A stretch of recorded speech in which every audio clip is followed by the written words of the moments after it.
Oke, jadi ini adalah kemungkinan apa yang akan terjadi untuk 3 chapter mendatang di Manhwa Magic Emperor. Pada chapter terbaru kali ini berakhir saat Yelin menebak siapakah Master Zovan sebenarnya. Tapi permasalahannya bahkan setelah melihat pertarungan langsung Zovan, Yelin sama sekali tidak bisa memastikan siapakah masternya karena Zovan seringkali menggunakan teknik-teknik berbeda. Jadi karena tidak bisa memastikannya, Yelin pun berkata, "Baiklah saudara Zo, lagi pula aku akan segera mengetahui jawabannya setelah kita bertarung nanti." Yelin sebenarnya ingin berbicara panjang lebar kepada Zovan, tapi sayangnya nama sektenya telah dipanggil. Jadi Wu King pun meminta Yelin untuk segera kembali. Dan mau tidak mau, Yelin pun langsung kembali dengan kecepatan supernya. Tapi sebelum itu Yelin juga berkata, "Saudara Zo, sama sepertimu, aku juga ahli dalam hal alkimia dan juga susunan." Naga ganda yang diagungkan juga merasa sangat terkesima dengan kecepatan milik Yelin karena kecepatan Yelin jelas lebih baik dibandingkan dengan ahli tahap eternal, dan itu juga membuat keduanya senang karena pada kompetisi naga ganda kali ini banyak sekali benih-benih dari talenta berbakat yang selama ini telah mereka tunggu. Kembali lagi kepada Zovan, Tuan Mudahan meminta maaf kepada Zovan karena tidak bisa menerima pilnya mengingat saudara mereka telah mengkonsumsi pil tingkat 11. Tapi Zovan sama sekali tidak memasalahkan hal tersebut karena yang terpenting adalah keselamatan dari Han Yunfeng. Dan setelah berbincang sejenak dengan Tuan Mudahan kedua dan ketiga, Zovan pun kembali menatap ke arah Yelin. Ya, tindakan Yelin sangat jelas sekali. Ia berusaha untuk memprovokasi Zovan seolah-olah ia jauh lebih baik dibandingkan dengan dirinya. Itulah alasan kenapa Yelin memberikan pil tingkat 11 kepada Tuan Mudahan, yang mana nampaknya Yelin telah membaca rencana Zovan. Dengan itu pula ia bisa menunjukkan jika dirinya jauh lebih baik. Dari sudut pandang Zovan tentunya itu adalah tindakan kekanak-kanakan, dan hanya dengan itu pula bukan berarti Zovan bisa dikalahkan karena sebagai murid dari hewan suci atau penerus dari hewan suci, Yelin nampak begitu naif. Kini kita berpindah ke arena pertempuran. Kali ini sekte milik Wu King harus berhadapan dengan sekte milik Zhao Desu. Mereka pun mengambil nomor urut masing-masing untuk menentukan siapakah lawan siapa. Lalu Yelin pun mengambil sebuah nomor, dan saat sekte lawannya melihat, ia nampak begitu senang karena lawannya adalah sosok yang paling lemah di antara anggota sekte lainnya. Zhao Desu mengatakan itu kepada juniornya karena kemenangan mereka pasti sudah diamankan, mengingat lawannya hanyalah tahap eternal tingkat 1 sedangkan juniornya tahap eternal tingkat 4. Mendengar hal tersebut tentu saja membuat Yelin kesal. Ia merasa begitu diremehkan. Oleh sebab itu, ia pun berkata kepada lawannya, "Sepertinya kau memiliki keberuntungan iblis untuk bisa melawanku. Benarkah?" kata lawan Yelin.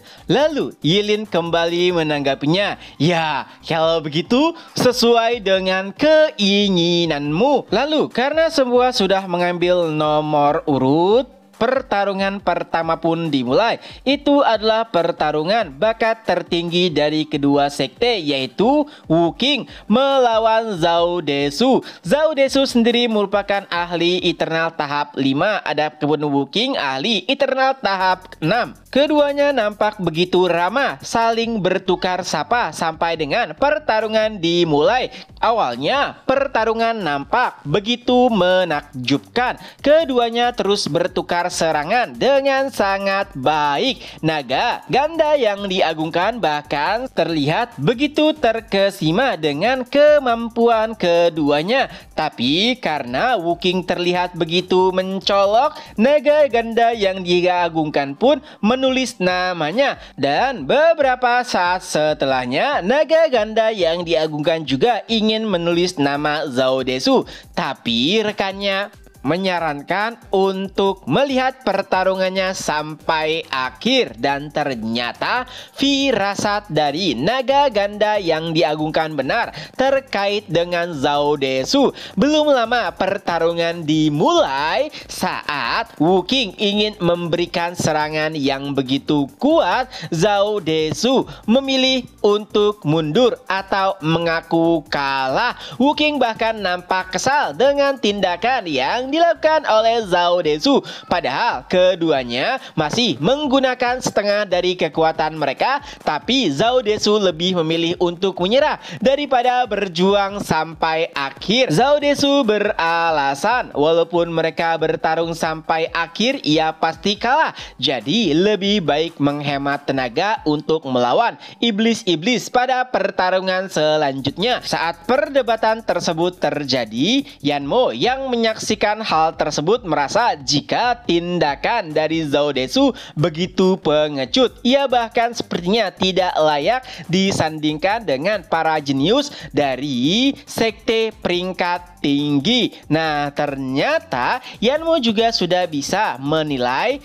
alasan kenapa Zhao Desu mundur begitu saja, karena Zhao Desu ingin menghemat energinya untuk berhadapan dengan para penantang yang berasal dari sekte Demonic Scheme dan juga sekte jiwa iblis. Walaupun itu merupakan perhitungan yang matang dari Zhao Desu, tapi Yanmo yakin bahkan naga ganda yang diagungkan sangat tidak menyukai tindakan pengecut tersebut. Dan ternyata dugaan Yanmo benar. Naga ganda yang diagungkan memang mengakui kemampuan dari Zhao Desu, tapi sifatnya begitu manusiawi yang bahkan harus menggunakan trik kecil untuk berhadapan dengan lawannya. Untungnya mereka belum menulis nama Zhao Desu. Pada akhirnya naga ganda pun hanya menulis nama Wuking yang nantinya akan diterima menjadi murid mereka. Kembali lagi ke pertarungan, Zhao Desu pun meminta juri untuk mengumumkan hasilnya. Awalnya juri menolak karena mereka masih bisa bertarung, tapi Zhao Desu bersikeras. Ia bahkan sampai seperti mengancam juri. Jadi, apakah harus ada pertumpahan darah dulu agar kau bisa mengumumkan hasil pertarungannya? Dan pada akhirnya juri pun memberikan kemenangan kepada Wuking, walaupun Wuking sama sekali tidak senang dengan hasil tersebut karena ia tidak bisa melawan musuhnya dengan serius. Dan sebelum pergi, Wuking juga mengejek Zhao Desu karena tindakannya bahkan lebih remeh jika dibandingkan dengan Han Yunfeng dan juga anggota dari sekte Dewa Pedang. Tapi nampaknya Zhao Desu tidak terlalu peduli karena memang ia sengaja melakukan hal tersebut untuk menghadapi lawan pada putaran berikutnya. Dan saat kembali ke anggota sektenya, ia pun menjelaskan rencananya kepada seluruh anggota sekte yang nampaknya memang sudah menduga ataupun mengetahui rencana tersebut. Dan alih-alih mencibirnya, mereka pun memuji tindakan dari Zhao Desu dan mereka pun berkata akan memberikan poin pada pertarungan selanjutnya. Dan putaran kedua pun dimulai. Kini adalah giliran Ye Lin untuk maju bertarung. Tentunya Ye Lin sudah tahu bahwa lawannya memiliki kultivasi yang lebih baik darinya. Tapi lawan Ye Lin nampaknya begitu meremehkan Ye Lin. Ia bahkan berkata akan membalaskan kekalahan dari seniornya. Dan lagi-lagi itu membuat Ye Lin lebih jengkel karena ia merasa begitu direndahkan. Dari kursi penonton, Zovan nampaknya tidak terlalu mempedulikan pertarungan mereka. Tapi tidak dengan Yanmo, ia sangat penasaran sekali dengan kekuatan Ye Lin sesungguhnya. Zovan sendiri sudah bisa menebak bagaimanakah akhir dari pertarungan tersebut. Tapi Zovan juga nampaknya sangat ingin tahu seberapa kuatkah Ye Lin.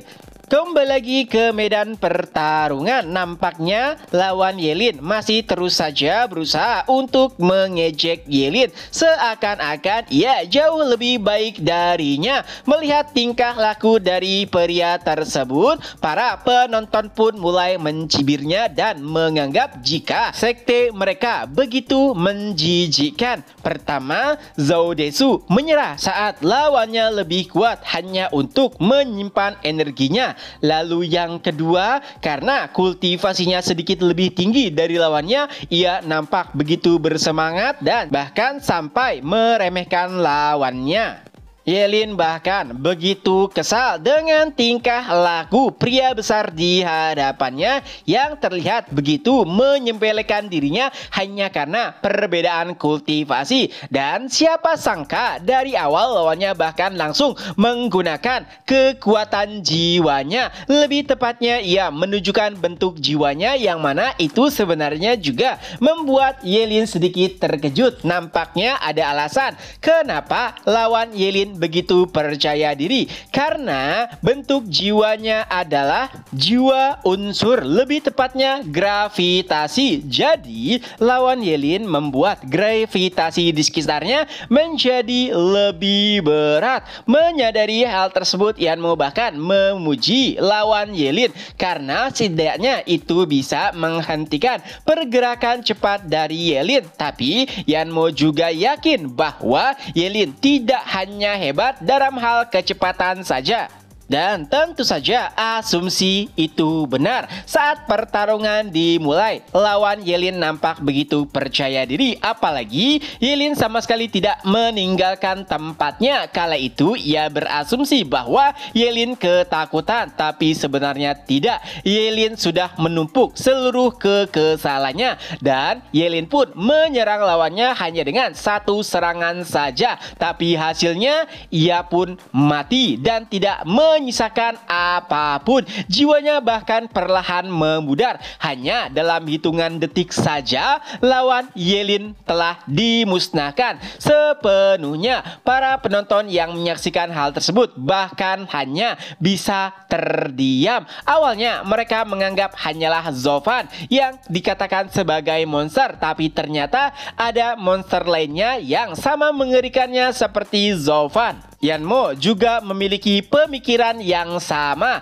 dengan para penonton lainnya. Awalnya ia menganggap jika hanya Zovanlah musuh bebuyutannya, tapi dengan kemunculan Ye Lin, semua perkiraan dan perhitungannya langsung berantakan. Dan siapa yang akan mengira jika akan ada dua monster dalam kompetisi naga ganda? Nah, ternyata tidak hanya penonton, bahkan Wuking juga begitu terkejut dengan kemampuan dari Ye Lin, karena ini pertama kalinya Wuking melihat serangan Ye Lin yang telah mencapai ranah eternal, memusnahkan lawannya yang berbeda beberapa tingkat dari segi kultivasi hanya dengan satu serangan. Tentunya itu bukanlah perkara mudah. Wuking pun ingin tahu bagaimanakah ekspresi Zovan, dan saat melihatnya Zovan nampak begitu terkejut. Dari sana King langsung memiliki kesimpulan. Nampaknya lawan sejati yang difikirkan oleh Yelin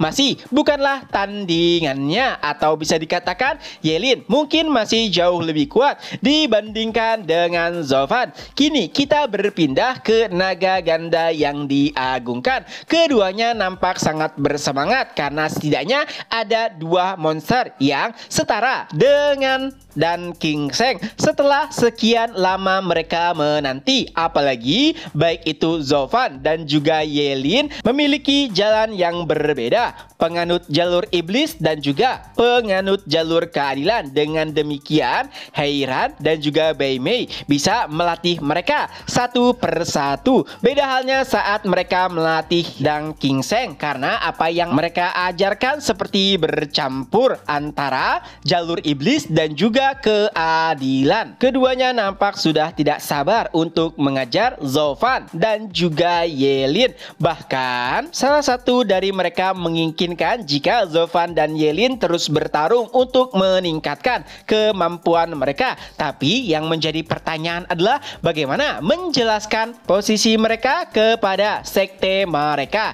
Nah, beberapa murid jenius akan diterima di Double Dragon Manor, tapi hanya dalam kurun waktu tertentu untuk diajari. Tapi sepertinya Bei Mei dan juga Heiran menginginkan Zofan dan juga Yelin untuk diajarkan sampai dengan batas waktu yang tak tertentu. Itu berarti saat murid lainnya telah dipulangkan, Zofan dan juga Yelin masih menetap. Tentunya mereka harus memiliki alasan yang logis kenapa kedua murid berbakat dari sekte mereka tidak dikembalikan. Dan pada akhirnya mereka pun merencanakan sebuah skenario yang tidak mungkin ditolak. Ya, bahkan yang terbaik di dataran barat juga memiliki ambisinya sendiri. Dan chapter pun berakhir. Nah, itulah kelanjutan dari novel Magic Emperor. Semoga terhibur. Ketemu lagi di next video. Bye bye.